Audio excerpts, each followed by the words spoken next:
Derek Underwood যিনি যখন বল করতেন অফ মিডল স্ট্যাম্পে বল ড্রপ করানোর চেষ্টা করতেন, সেখানে বল ড্রপ খেয়ে সামান্য বাক খেয়ে অফ স্ট্যাম্পের ধার ঘেসে বেরিয়ে যেত।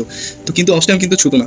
আর টেস্টে যারা বড় ব্যাটসম্যান হয় তারা জানে তাদের অফ স্ট্যাম্পের পজিশন কী বা অফ স্ট্যাম্পটা ঠিক কোথায়, যেন তারা ঠিকঠাক বল ছাড়তে পারে বা ঠিকঠাক বল অফ স্ট্যাম্প মাথায় রেখে বল ডিফেন্স করতে পারে। তো এই যে এত কিছু বললাম, এটা মানে জাস্ট বললাম, যারা গল্পটা পড়েননি তারা গল্পের পার্সপেক্টিভে এটা কতটা গুরুত্বপূর্ণ সেটা বুঝতে পারবেন না, অবশ্যই পড়বেন তাহলে বুঝে যাবেন যে কেন এই কথাটুকু বললাম।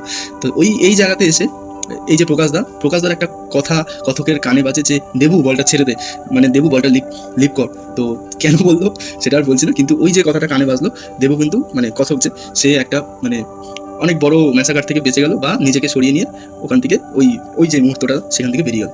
তো এই জায়গাটা দারুণ, মানে বল এই যে টেস্টে বল ছাড়া বল ডিফেন্স করা, সেইটা যেভাবে লাইফের সাথে পুরো মার্চ করা হয়েছে বা ইনকর্পোরেট করা হয়েছে, মানে ব্যাপক। সেটাই একদম শুরু থেকে সেটাই বললাম যে স্বল্প পরিসরে কি করে জীবনের ক্রিকেট মিলিয়ে মিশিয়ে এক করে দিয়েছে, সেটা দারুণ।